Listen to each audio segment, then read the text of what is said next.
Assalamualaikum warahmatullahi wabarakatuh. Perkenalkan, saya Endal Uma dari Fakultas Usuluddin dan Adab, jurusan Bahasa dan Sastra Arab, kelas semester 2, kelas 2A. Di sini saya akan menjelaskan artikel saya yang berjudul Peran Qiyas dalam penetapan kaidah nahwu. Pertama, ilmu nahwu suatu ilmu yang dipandang telah matang dan mapan. Ilmu nahwu dirumuskan oleh para ulama melalui proses istijhad, pengambilan dan penetapan hujjah, dan istidlal, pengambilan dalil, berdasarkan bukti-bukti yang meyakinkan sehingga menghasilkan kaidah nahwu yang berlaku umum. Para ulama nahwu hampir seluruhnya sepakat bahwa proses formulasi atau perumusan kaidah nahwu dan ilmu bahasa Arab didasarkan pada 3 dalil, yaitu asma, al-qiyas, dan al-istishab. Di sini saya akan menjelaskan peran qiyas dalam penetapan kaidah nahwu. Metode qiyas adalah menganalogikan yang bukan manqul yang diriwayatkan kepada yang manqul diriwayatkan, jika yang dianalogkan tersebut memiliki kesamaan. Metode qiyas merupakan salah satu wacana yang menarik untuk didiskusikan. Hal ini cukup beralasan mengingat para ulama memandang qiyas sebagai metode utama dalam penetapan kaidah nahwu.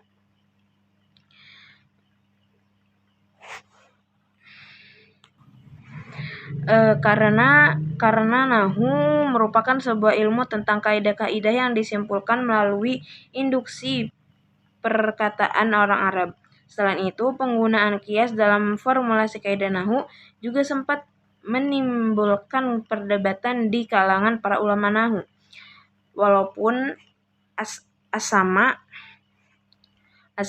dan qiyas telah berhasil menyempurnakan konstruksi formulasi penyusunan kaidah nahwu, namun sebagian ulama menganggap qiyas itu berlawanan dengan asama karena rasionalitas yang tercermin dari qiyas tidak selalu sesuai dengan realitas yang menjadi ciri utama asama.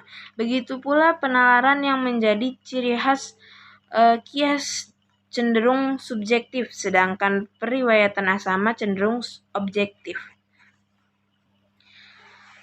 Pembicaraan tentang qiyas dalam tulisan ini meliputi pengertiannya, rukun-rukunnya, serta kedudukannya sebagai salah satu landasan epistemologi ilmu nahwu. Pada bagian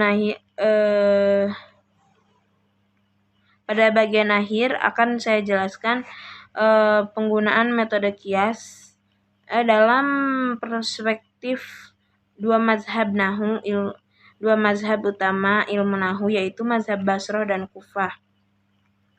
Baiklah, pengertian qiyas secara bahasa Arab, qiyas berarti ukuran. Kata ini merupakan bentuk masdar dari qiyasa. Contoh kata ini dalam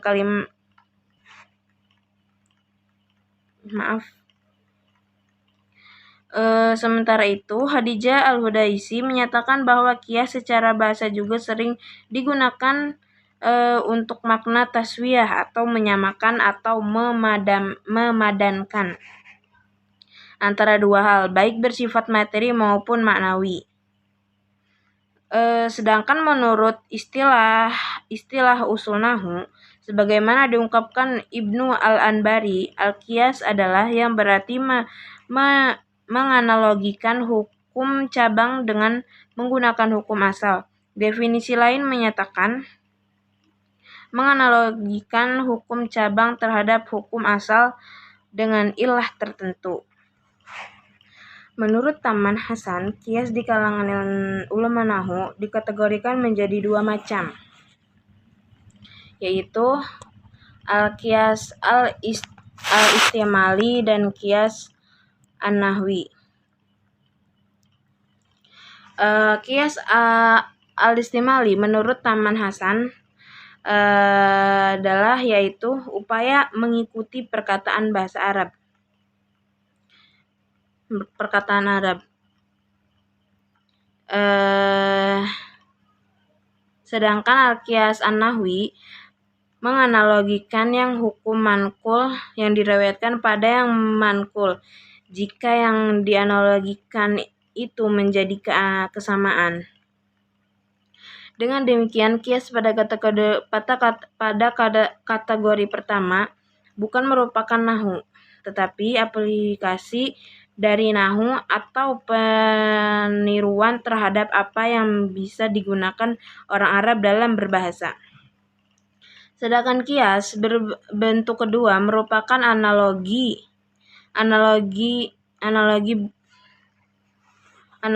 hukum atau kaidah nahwu.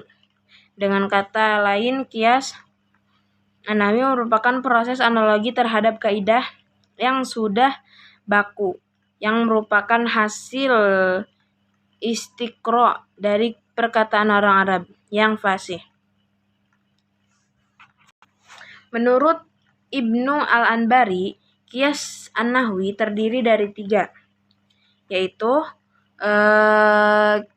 qiyas al-illah, qiyas at-tar, dan qiyas al-ashibhi. Menurut Taman Hasan, untuk dapat diterima sebagai dalil, suatu illah harus memenuhi beberapa kriteria yang disyaratkan oleh para ulama nahwu. Di antara persyaratan tersebut adalah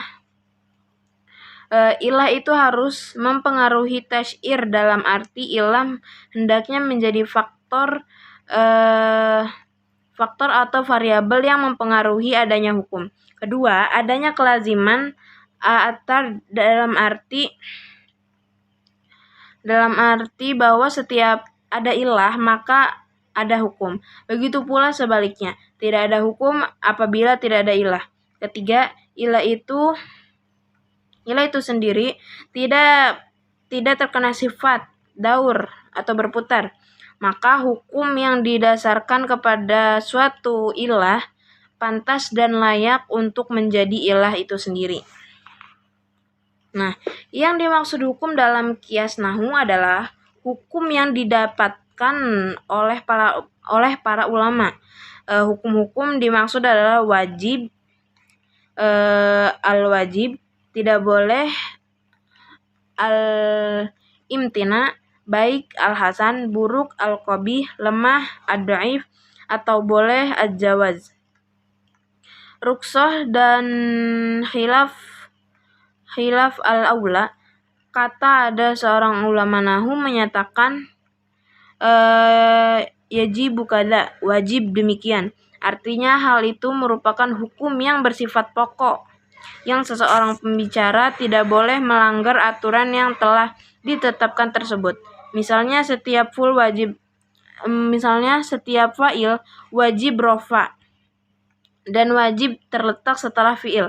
Dengan pernyataan ini, maka tidak boleh ada seseorang yang menasabkan fa'il dan mendahulukan atas fi'il. Apabila ulama nahwu menyatakan hadza yamta'u atau yajuz, la yajuz, maka pembicaraan yang melakukannya berarti telah menyalahi dan melanggar kaidah-kaidah nahwu. Misalnya, siapapun tidak boleh menjadikan dhamir sebagai mudhof, menetapkan huruf jar dan di depan fi'il, atau menempatkan harfu jazm di depan isim. Adapun hukum hasan atau kuwah adalah seperti hukum merafakan fi'il mudhari yang menjadi jawab syarat dari fi'il madi. Sedangkan merafakannya apabila fi'il syaratnya mudhari, hukumnya adalah dhaif. Hukum hasan dan qabih ini diantaranya tercermin dalam perkataan Ibnu Malik. Al-qiyas merupakan salah satu dalil yang dijadikan sumber pembukuan kaidah nahwu. Setelah sama atau naqli. Penggunaan qiyas sebagai dalil atau metode menurut Ibnu Salam al-Jumahi, sebagaimana dikutip Hadijah al-Hudaisi, telah dilakukan oleh para ulama nahwu generasi pertama.